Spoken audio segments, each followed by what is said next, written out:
When my daughter laughed while her husband made me the punchline at Christmas dinner, I didn't defend myself. I didn't raise my voice. I didn't cry. I simply placed my napkin beside my plate, wished everyone a Merry Christmas, and quietly walked out the front door. 72 hours later, every financial safety net I'd spent years building for them was gone. The monthly transfers stopped. The joint emergency account disappeared. The insurance policies were updated. My attorney received a phone call before breakfast. By the end of the week, my phone showed 63 missed calls. For the first time in my life, I chose myself. My name is Margaret Ellis. I'm 68 years old. For 42 years, I worked as a public school librarian in a quiet town outside Grand Rapids, Michigan. Children always made me smile. No matter how difficult life became, I could lose myself among shelves filled with stories where kindness usually won in the end. Perhaps that's why I spent so much of my own life believing kindness alone could fix anything. I was married to Daniel Ellis for 16 wonderful years. He wasn't rich. He wasn't famous. But he had the kindest hands I'd ever known. Hands rough from years of construction work that somehow became impossibly gentle whenever they held mine. Daniel believed every problem had a solution if two people faced it together. We dreamed small dreams. A cozy home. A vegetable garden. Summer road trips. Children who would always know they were loved. Life gave us only one child. Emily. She arrived on a rainy April morning with a head full of dark curls and lungs strong enough to announce herself to the entire hospital. From the moment Daniel held her, I knew our world had changed forever. He adored that little girl.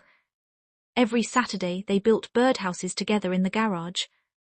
Every Sunday they made pancakes shaped like animals that almost never resembled the creatures they were supposed to be. Those are still my favorite memories. Not because they were extraordinary, because they were ordinary. Back then I thought ordinary moments lasted forever. I was wrong. Emily had just turned 12 when everything changed. Daniel left for work before sunrise like he always did. He kissed my forehead, ruffled Emily's hair, promised he'd be home early because she'd asked him to help build a model volcano for her science project. He never came home. A steel beam slipped at the construction site. People later called it a tragic accident. To me, it was simply the day half my heart disappeared. I don't remember much about the funeral. Only Emily squeezing my hand so tightly my fingers hurt. She didn't cry until everyone else had gone home. That night I heard soft footsteps outside my bedroom.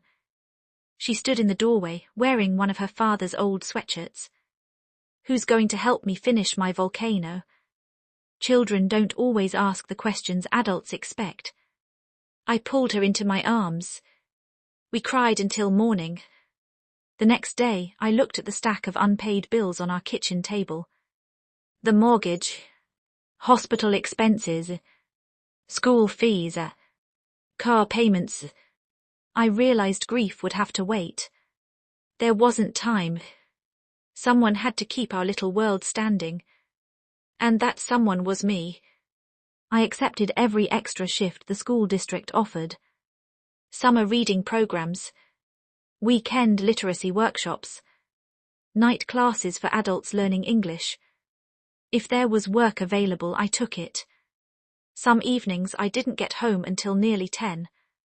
Emily would already be asleep with her homework spread across the dining room table. I'd kiss her forehead, wash the dishes left in the sink, and prepare tomorrow's lunch before collapsing into bed for a few hours. Money became something I measured differently. A new winter coat for me became another semester of piano lessons for Emily. Replacing our worn-out couch became orthodontist appointments. Vacations disappeared entirely.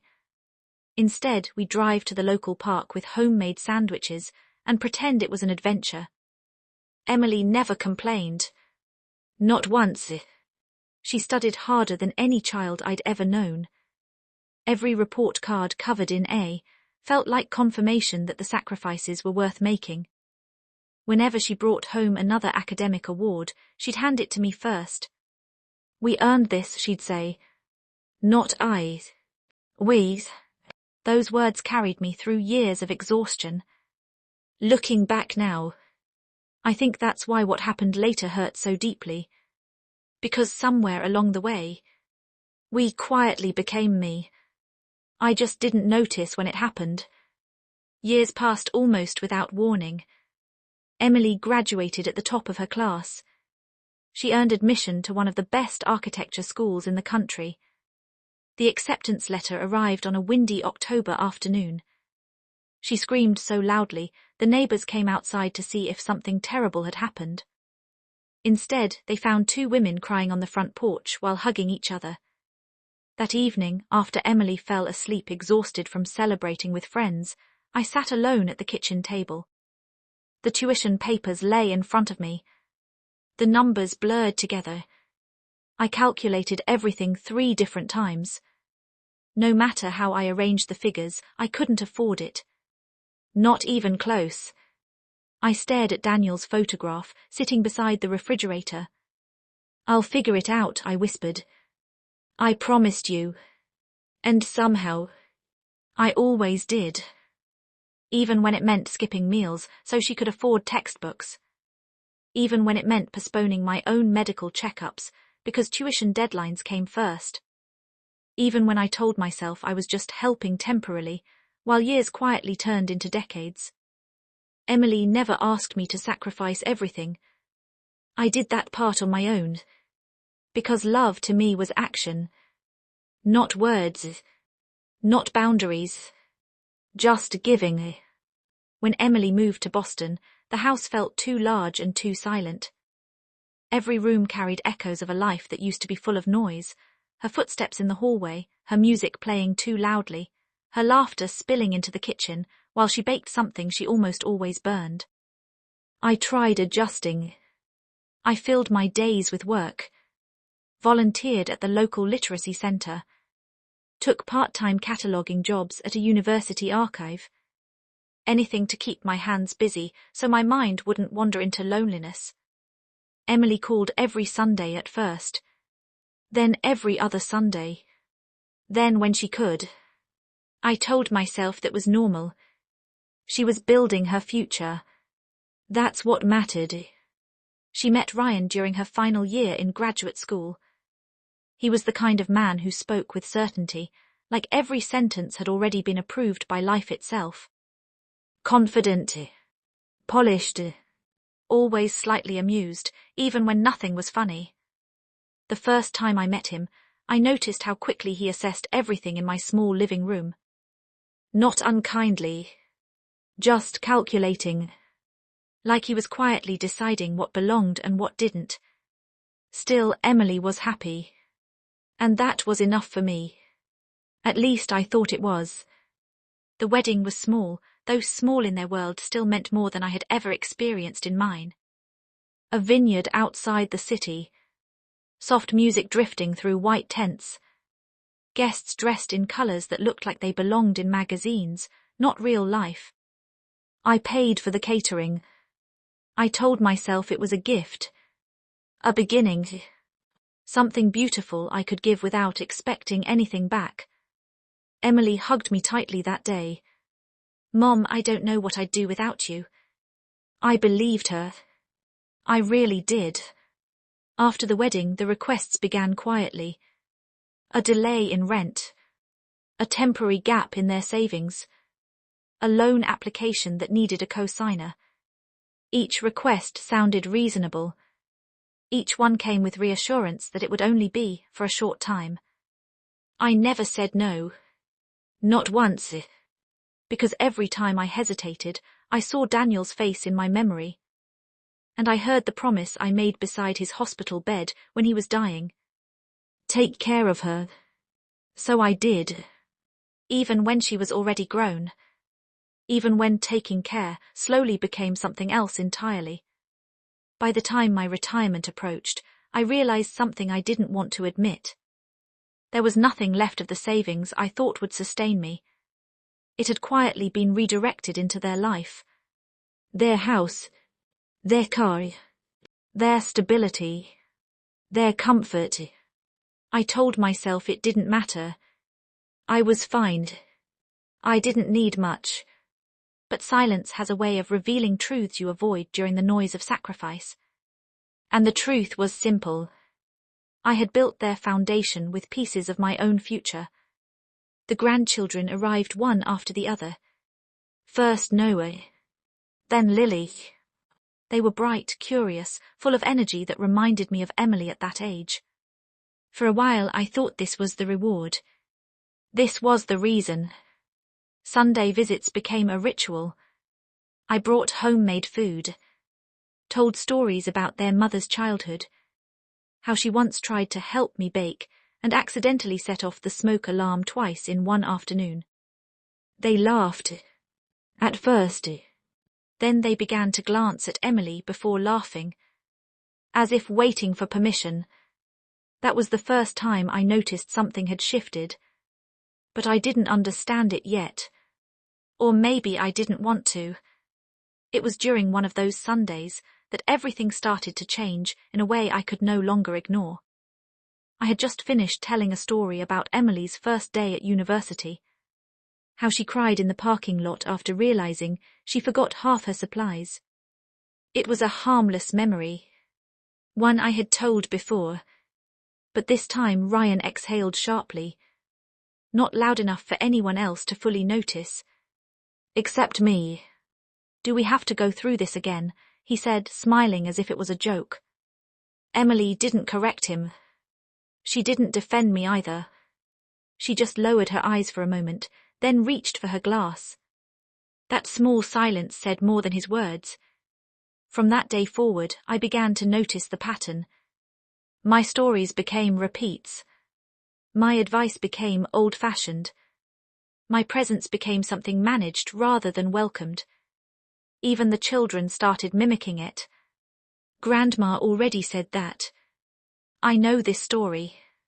Their voices weren't cruel, just conditioned, and somehow that hurt even more, because it meant it wasn't just one person anymore. It was the entire system I had supported. One Sunday evening, I stayed a little longer than usual. I helped wash dishes, folded napkins, cleaned the table after dinner, even though Emily insisted I didn't need to. While I was drying my hands, I overheard Ryan speaking softly in the hallway.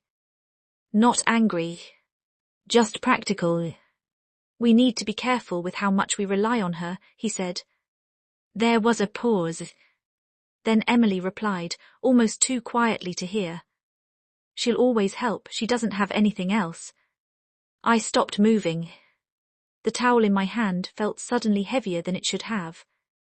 Not because the words were loud, but because they were said so casually, as if they were facts, not feelings. That night in the car, I didn't start the engine right away.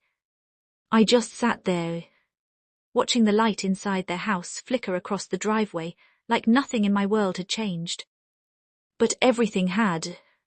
What hurt most wasn't anything they said.